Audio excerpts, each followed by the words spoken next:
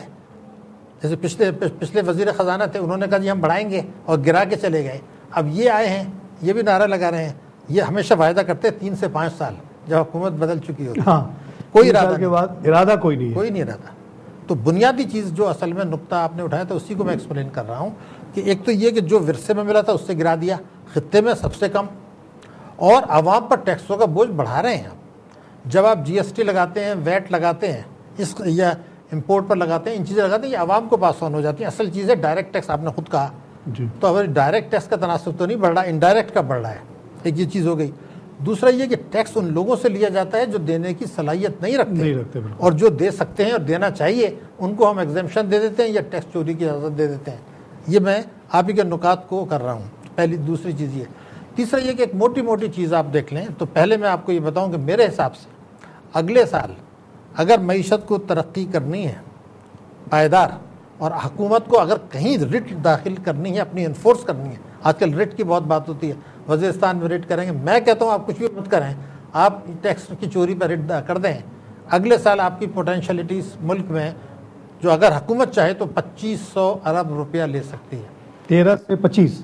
دیکھیے 13 کوئی چیز نہیں ہے. اچھا دیکھیے آپ نے جو خود ایک گفتگو میں کچھ پوائنٹ اٹھائے، میں تو اسی کو کہہ رہا ہوں. بے نظیر کے زمانے میں 95-96 میں 14.4% تھا. اچھا اس کے بعد سے آپ نے جی ایس ٹی کتنا عوام پہ ڈال دیا. تو میں تو یہی کہہ رہا ہوں کہ آپ کچھ مت کریں، جو آپ پہلے کر چکے ہیں وہ کر لیجئے.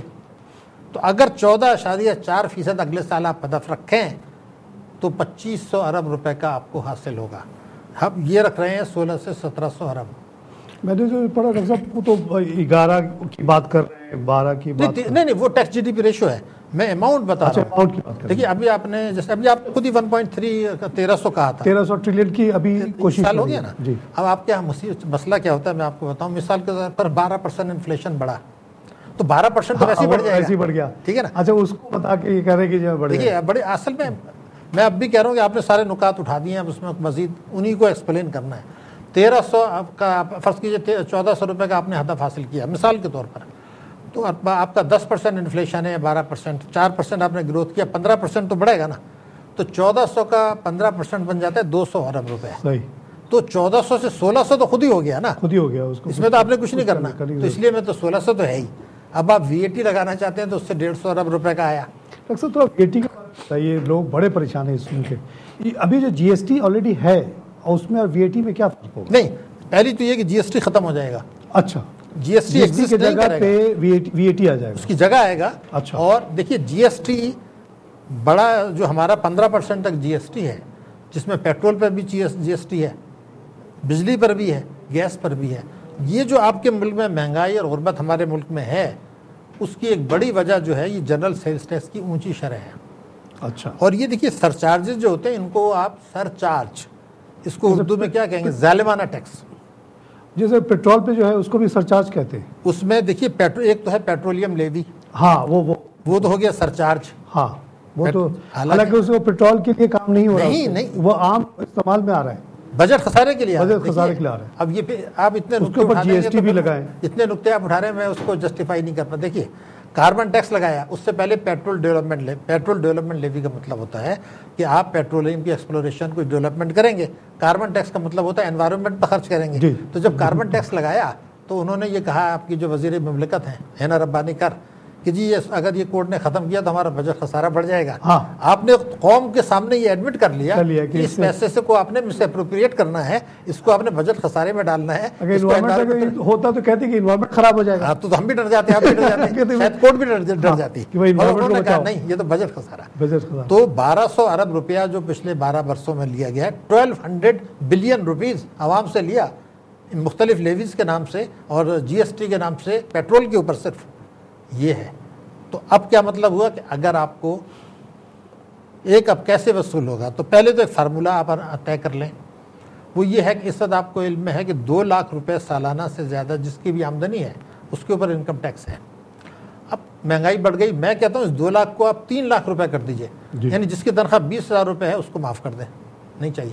25,000 روپے مہینہ یا 3 لاکھ روپے پہ آپ انکم ٹیکس لگا رہے ہیں. تو قانون یہ بنا دیجئے، جو میری گزارش ہوگی کہ 3 لاکھ روپے سے سالانہ جس کی بھی آمدنی چاہے وہ ہے، ایگریکلچر میں ہو یا کہیں بھی، نہیں سر ہمیں اس سے غرض ہمیں نہیں کوئی ہے۔ مطلب نہیں۔ آپ مہربانی کر کے ٹیکس دے دیں یا اس ملک سے رخصت ہو جائیں، ہوں۔ ہم ریٹ ہم داخل کریں۔ چوائس یہ دے دیں ان کو، ہاں جی، نہیں کیا یا پھر ہم بند کر دیں گے آپ کو، جیسے ویسٹ میں ہے، بالکل اگر وہی آپ مطلب ہے، وہی مطلب ہے۔ آپ کے اوپر لاگو ہے اور آپ نے نہیں دیں گے دیا تو ہم آپ کے تو ایسا رگڑتے ہیں کہ وہ پھر اس کے جاننے پہچاننے والے 10 خاندان 10 پشت جو ہے نا وہ IRA سے ٹکر نہیں لیتی۔ جی اس طرح کے اگر 2-4 دفعہ ہو جائے گا تو یہاں حالات بدل جائیں گے بالکل۔ آپ یہ اپنے عزم کا ہی اعلان کر دیں تو ہو جائے گا، جی۔ لیکن اگر آپ عزم کا اعلان تو کریں نا، تو میری جو اور سبمشن آپ نے ڈاکٹر صاحب ایک پروگرام میں کہا تھا کہ technically already information is available, صرف آپ لوگوں کو یہ بتا دیں کہ بھائی ہم جو سو کال آدمی ڈاکٹر شاہد ہو، طارق خان ہو، ان کی ہمیں سب پتہ ہے کہ ان کی کیا آمدنی ہے، کیا ان کے خرچ ہیں، and we can nail you. سب کو پتہ ہے۔ جب یہ دن اور گورنمنٹ کو لوگوں کو یہ احساس ہو جائے کہ واقعی government is about to do things, people will run and file returns. Sir اس میں ایک چیز میں بتانا چاہتا ہوں، اس پہ میں نے بڑی اسٹڈی کی ہے، بہت لکھا ہے، بہت بولا ہے، وہ یہ ہے کہ میں نے تھوڑی سی جا کے بیک گراؤنڈ میں چیک کرنے کی کوشش کی کہ یہ جو ہمارا ابھی جو ٹیکس کا نظام ہے اس کی بیک گراؤنڈ کیا ہے۔ تو میں نے مغل دور سے پہلے کے بھی ٹیکس نظام کو بڑی ڈیٹیل میں پڑھا ہے، پھر مغل دور کو پڑھا ہے، پھر جب میں انگریزی دور میں آیا ہوں تو وہ ایک عجیب وہاں پہ ایک سما پیدا ہوتا ہے کہ جیسے ہی بنگال کے اوپر انگریزوں کا ہوا تو اس زمانے میں جو ان کے منسٹر تھے ٹوڈر مل، اس کے بعد احمد رضا خان، ان کی جو ٹیکس کلیکشن میں نے اسٹڈی کی، وہ جو اماؤنٹ تھی وہ 10-12 ملین پاؤنڈ بنتی تھی۔ اس کے بعد جب انگریزوں کا وہاں پہ حکم آنا شروع ہوا، جو ریپڈ انکریز ہوئی ہے، 2 ڈبل ٹرپل 5 ٹائم تک وہ لے گئے ود ان نیکسٹ 15-16 ایئرس۔ ایک اگر آپ کو چھوٹی سی مثال دوں کہ how lucrative Indian rule was for the Britishers for East India company, تو یہ ہے ایک فگر، یہ ہاؤس آف لارڈس میں کے لائبریری سے میں نے اٹھائی ہے، پڑھا ہے۔ وہ یہ ہے کہ ایک کمپنی جس کی کیپٹل 70,000 پاؤنڈ تھی، asset India company, G first 6 years of rule in Bengal, they made 3.6 million pounds as income. جی وہ ایسے تھا کہ میر جعفر نے $5 لاکھ پاؤنڈ دے دیے، اس کو ہٹا کے دوسرے کو لائے تو اس نے 5 لاکھ دے دیے، یہ کرتے کرتے 3.6 ملین پاؤنڈ تو گورنمنٹ ان کے آفیشیل ریونیو میں آیا۔ آڈٹ سسٹم کی بات میں اب ذرا بتانے لگا ہوں۔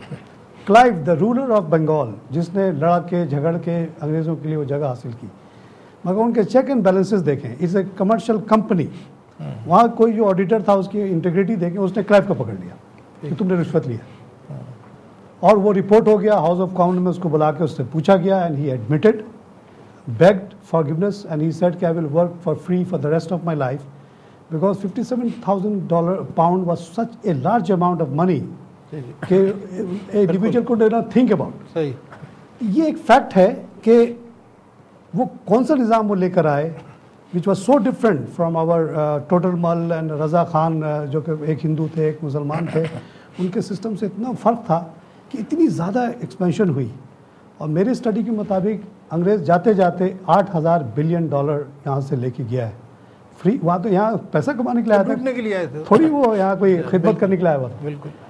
جیسی یہ حکومت گئی انگریزوں کی، ٹک ٹک ٹک جو نا ہمارا شیئر جو ٹیکس کلیکشن گر گیا، اور اس بیسس پہ آپ ایزیلی کہہ سکتے ہیں کہ پھر سے 20% پہ آ گیا 100 سے۔ اور بات آپ والی آ جاتی ہے پھر وہی رٹ والی، انگریز کی حکومت کا ایک رٹ تھا جو ہماری حکومتوں میں نہیں ہے، چاہے وہ انڈیا میں ہو یا بنگلہ دیش میں ہو یا پاکستان میں۔ آج اگر یہاں ریٹ قائم ہو جائے، واقعی سالڈ حکومت بن جائے، تو یہاں کے ٹیکس پوٹینشیل جو مجھے نظر آتا ہے، آپ نے جیسے 250-2500 کا کہا، اگلے سال کا ہو سکتا ہے اس سے بھی اور زیادہ بھی ہو سکتا ہے، 3 بھی ہو سکتا ہے، 4 بھی ہو سکتا ہے، 5 بھی ہو سکتا ہے۔ تو یہ گورننس کی بڑی بات ہے یہاں پہ، اور تھوڑی سی ہمارے مورل سسٹم کی بھی بات ہے، چیکس اینڈ بیلنسز کی بات ہے۔ میں ملٹی نیشنلز میں کام کرتا رہا، آپ کرتے رہے، ہم لوگوں کو سیلریز بڑی اچھی ملتی تھی، لیکن ہم نے کرپشن کے بارے میں کبھی سوچا بھی نہیں، ہمارے ذہن سے دور سے گزرا بھی نہیں کہ ایک پینسل بھی چرا لے، یا کیوں انہوں نے ہمیں ایک ایسا ماحول دیا، ایک عزت دی، پوزیشن دی۔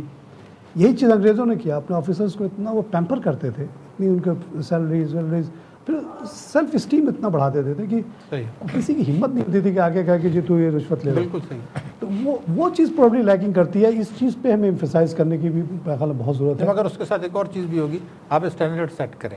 جی دیکھیے ممبران پارلیمنٹ, اب ایک پجیرو میں آ رہا ہے, اب وہیں ایک میڈیا کے آدمی سے پوچھے جناب یہ ریٹرن کی فوٹو کاپی میرے پاس ہے, تو آپ کے پاس تو موٹر سائیکل بھی نہیں ہے, یہ کہ آپ پڑوسی اس میں آئے ہیں, پڑوسی کی گاڑی پہ آئے. تو پارلیمنٹ بھی تو اپنے آپ کی اپنی اکاؤنٹیبلٹی کریں. دیکھیے اس ملک میں آپ ٹیکس حکمران دیں گے تو وہ عوام کو پر نافذ کر سکیں گے ریٹ. میں ریٹ کی بات عزت پیدا ہوگی, کہ بھائی آپ دے رہے ہیں تو آپ مانگ رہے ہیں نا. پھر دوسری دو شرائط ہیں, ایک تو یہ کہ اسٹینڈرڈ سیٹ کریں, دوسرے عوام کو یہ پتہ چلنا چاہیے کہ میں جو ٹیکس دے رہا ہوں وہ میرے اوپر بھی تو خرچ ہونا. اب ہمارے یہاں کیا ہے, دیکھیے آپ کا 65 to 68% تو ڈیفینس اور ڈیٹ سروسنگ میں چلا گیا. کتنا 68% 65 to 68% ڈیٹ اینڈ دفاع پاکستان اور قرضوں کی ادائیگی اور سود کی ادائیگی 68% ختم, تو آپ نے وہاں دے دیا. اچھا اس کے بعد آپ کے پبلک سیکٹر حکومتی اداروں کا 7-8% ہے, 7-8% وہاں چلا گیا. تو اب سوال یہ ہے کہ تعلیم میں آپ کو پتا ہے کہ 4 سے زیادہ ہونا چاہیے جی ڈی پی کا, صحت میں 3 سے زیادہ ہونا چاہیے, 7% ہو گیا, 6% ترقیاتی اخراجات ہونے چاہیے تو ہو گئے آپ کے 13%. اس کے بعد آپ یہاں جائیے کہ یہ جو ہم نے بتایا حکومتی شعبے کے ادارے, اس کے اندر 7-8% آ گیا. تو پھر سوال یہ پیدا ہوگا کہ یہ آپ کے پاس اگر ٹوٹل 9-10% 11% سب ملا کے ہے, سرچارج ملا کے, تو آپ کے خرچات جو ہیں وہ تو 24-25% ہیں. تو یہ تو سسٹینیبل نہیں ہے. اگر ہم اس چیز کو سب حکومت اور عوام پبلکلی تسلیم کر لیں اور میڈیا اس کو پروجیکٹ کرے کہ جناب اس وقت پاکستان تعلیم میں بنگلہ دیش سے اور افریقہ کے غریب ملکوں سے کم خرچ کر رہا ہے. میرے خیال میں 25 بلین یا 36 بلین کا ایلوکیشن آؤٹ آف 3000. نہیں, اس سے ایلوکیشن پہ آپ کی پہلی دفعہ ایک عجیب چیز ہوئی ہے کہ جو ایلوکیٹ کیا اس میں کٹوتی کر دی. اس سال پچھلے سال ہمارا ایجوکیشن میں 1.1%, جو اس سے پہلے 2 ہوا کرتا تھا, اور ہندوستان میں 4% ہے. بنگلہ دیش افریقہ کے غریب ملک, ان سے تعلیم میں پاکستان نے کم خرچ کیا ریکارڈ پر. افریقہ کے غریب ملکوں سے صحت پر ہم نے کم خرچ کیا. آپ جو فرما رہے ہیں ایلوکیشن, لیکن ایلوکیشن کم تھی, اس کو ایکچوئل ایکسپینڈیچر اس سے بھی کم. تو اب میرا سوال یہ ہے, اگر بحیثیت پاکستانی مجھے یہ پتا ہو کہ حکمران بھی ٹیکس دے رہے ہیں, مجھ سے مانگ رہے ہیں, میں جو ٹیکس دے رہا ہوں تعلیم کے اوپر, صحت کے اوپر, صاف پانی کی فراہمی پر جا رہا ہے, اگر مجھے یہ پتہ چلا کہ حکمرانوں نے اس کو اپنے عیاشیوں کے لیے خرچ کر دیے, ہمارے کچھ منسٹرز کے نام تو نہیں لینا چاہیے لیکن 46 روپے تک ٹیکس دیا سالانہ, تو جو آدمی بلٹ پروف گاڑی میں گھومتا ہے حکومت کے خرچے پہ, اگر وہ 46 روپے سال ٹیکس دے اور لوگوں کو یہ بات پتہ چلے تو ٹیکس کی چوری کا رجحان بڑھے گا. تو منصفانہ ٹیکسیشن کا نظام, حکمران ٹیکس دیں اور اس کا فائدہ عوام کو پہنچائیں. تو پاکستانی عوام, آپ نے بھی دنیا کے بہت سے ملکوں کو دیکھا ہے, ہمارے عوام محب وطن ہیں, ایماندار ہیں.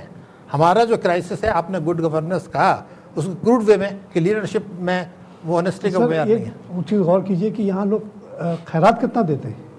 بالکل, اتنا خیرات تو میں نے دنیا میں کہیں دیتے ہوئے نہیں دیکھا. 125 ارب روپیہ سالانہ سے زیادہ, 125 ارب پر پرسن خیرات, زکوٰۃ, صدقات, one of the highest in the world. New York میں براڈ وے وغیرہ پہ واک کرتے ہوئے مجھے عجیب ریئلائزیشن ہوئی کہ وہاں غریب بچے بیٹھے ہوئے ہیں, بھیک مانگ رہے ہیں. $50-60 کے ٹکٹ خرچ کر کے وہ آدمی نکل رہا ہے. لوگ بچوں کو پیسہ دینا تو چھوڑ, ان کو ہمدردی کے الفاظ بھی یا معافی کی بات بھی نہیں, تھوکتے ہوئے چلے جاتے ہیں. ہمارے یہاں کبھی ایسا نہیں ہوتا کہ امیر غریب سے غریب کوئی بھی آدمی ہو, اس کے سامنے کوئی ہاتھ پھیلا دے, تو یا اگر نہیں دے سکتا تو اس سے معافی مانگ لیتا ہے. جی بالکل. یہ تو آپ نے کہا کہ واقعی اتنے فراخ دل ملک ہے, اتنے اچھے لوگ ہیں یہاں کے. پھر ہمارے مذہب کی تعلیم ہے, مذہب کی تعلیم ہے, وہاں سے موٹیویشن ہے. موٹیویشن کبھی آپ غور کریں کہ بمبئی کے سڑکوں پہ لوگ پڑے رہتے ہیں, اتنے کراچی میں نہیں ہے. نہیں, اور یہاں بھوکا کوئی نہیں سوتا, الحمدللہ. تو یہ بڑی بات ہے کہ خیرات زکوٰۃ کا جو نظام اسلام میں ہے اور جو ہماری سائیکی میں آ گیا, ہمارے سسٹم میں جا چکا ہے, خون میں آ گیا وہ کہ خیرات دینی ہے. اس میں دوسروں کا حق ہے, غریبوں کا حق ہے آپ کی کمائی میں. یہ سوچ, اس سوچ کے ساتھ جب آپ ایماندارانہ, دیکھیے میں آپ کو بتاؤں ہے کیا, اس سال ابھی جو آپ دیں گے کارپوریٹ ادارے, بڑے بڑے ادارے کہلاتے ہیں, انہوں نے 76% نے انکم ٹیکس ڈکلیئر نہیں کی. 76% کہتے ہیں جی آمدنی نہیں ہوئی. اگر ایک آدمی بڑا کارپوریٹ, بہت اچھی بات ہو رہی ہے. ابھی ایک بریک لینا پڑا. ہم ایک لیتے ہیں, ایک چھوٹا سا بریک کے بعد پھر حاضر ہوتے ہیں.